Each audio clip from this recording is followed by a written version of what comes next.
Welcome to the Deep Dive. Today, we're taking a look at some pretty extraordinary claims. These come from an audio source that's definitely sparked some conversation. It's an excerpt from Reptilian Manipulation of Your Life's Purpose to Gain Your Soul, .mp3, by someone named Chris from Truly Holistic. Right.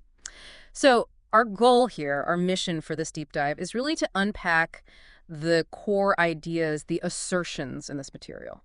We'll focus on how these, well, external, unseen influences are presented as having a really profound impact on our well-being, our life outcomes. Yeah, it's quite a framework. It's definitely a surprising perspective. The idea that our daily experience, our mood, even our ability to manifest things we want might be actively shaped by forces we don't see. Okay, let's get into this.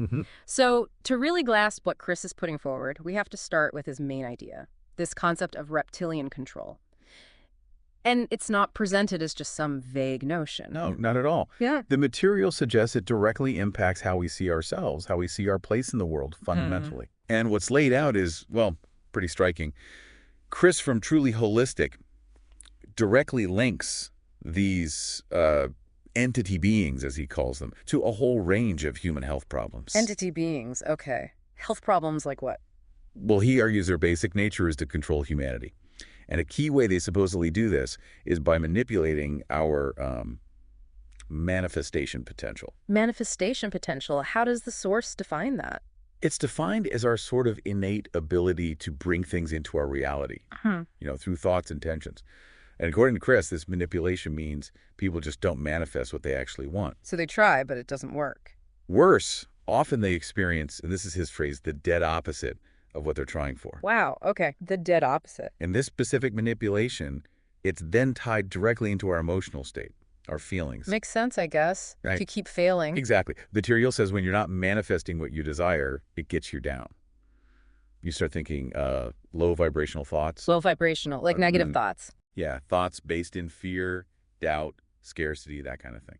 And eventually, this pathway leads to experiencing actual depression and anxiety. Right. And there's this other concept mentioned, something called louch. Yes, louch, L-O-U-C-H. It's an intriguing part of the theory. What is it supposed to be?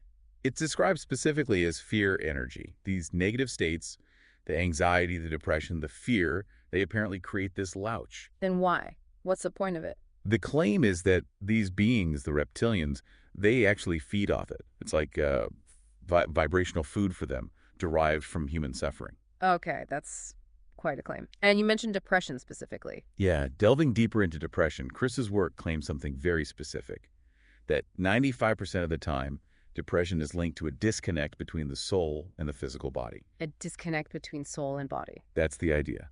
The source suggests the physical body is always sort of longing to be with its soul, to be unified. When that connection is broken, it feels lost. And fixing that connection. Reconnecting them is presented as a huge thing for overcoming depression, at least within this particular framework. It's central. Okay. So manipulation of manifestation leading to negative emotions, creating louch for these beings to feed on, and depression potentially stemming from a soul-body disconnect. That's already a lot. It is, but it goes further. Further, how? Chris talks about an even, well, more disturbing possibility concerning the soul itself. Oh. The source explicitly states that sometimes the soul has been taken to be put in a soul sacrifice. Taken, like stolen. For Oh, the that's language right. used, yes. Yeah. And from these sacrificed souls, a specific type of energy is apparently removed. They call it torture energy. Torture energy. What's that used for? According to the source, the explicit purpose of this extracted energy is, and this is quite dark, to enable that person to take their own life. Wait, to make someone suicidal? Yes. It's said to instill this profound feeling that they shouldn't be around anymore, that life's too difficult for them, too painful. It pushes them towards that edge. That's incredibly grim. Is there any more detail on who or what is behind this? The material introduces a specific entity named Moloch, M-O-L-L-I-K, described as the being of sacrifice. The being of sacrifice. Yeah, often said to be the one controlling these soul sacrifices, like the architect behind it all, orchestrating these events. Okay. So this really does all seem to circle back to undermining our personal power, doesn't it? Absolutely. The source argues that while all this is going on, the emotional manipulation, the potential soul sacrifice these beings are also simultaneously manipulating their law of attraction and their manifestation self. Right, the manifestation potential we talked about earlier. Exactly. And what's really interesting here is how Chris tackles the idea of just, having bad luck. What does he say? He states very clearly, bad luck does not exist. So nothing is random misfortune in this view. Apparently not. Every negative outcome, every failure to manifest, it's all attributed back to this external deliberate manipulation. No accidents, no bad luck. So what's the end game then? According to the source, what happens when someone's law of attraction and manifestation are completely controlled like this? Well, the assertion is pretty stark. When these beings fully take control of your law of attraction and your manifestation self, the outcome is they are not going to give you anything that you want. Anything. Nothing desired comes through. Correct.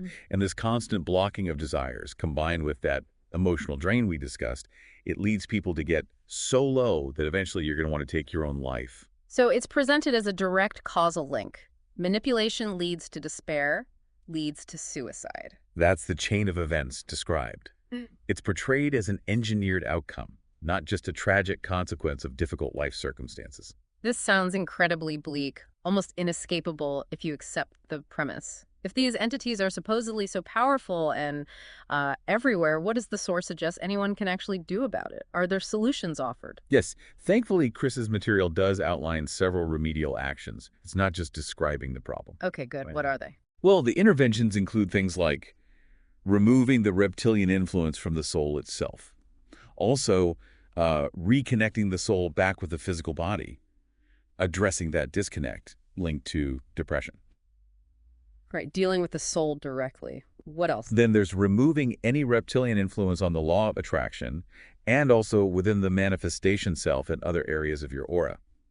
So clearing those specific mechanisms. The aura too. And significantly, given the previous point, he also talks about removing souls from a soul sacrifice. Actually rescuing them, it seems. How? That implies it's reversible. That's the implication. And Chris makes this really broad claim, quite a sweeping statement, actually. He says, has a reptilian problem. Everyone, no exceptions. That's the assertion. And that these influences are huge, his word, in causing all sorts of common issues. Yeah. Not being able to manifest desires, feeling down and out about yourself, feeling lost, like you don't know where your life or your journey should be going. So it's presented as this underlying cause for a lot of common human struggles. Pretty much, yeah. Okay, that's a massive claim.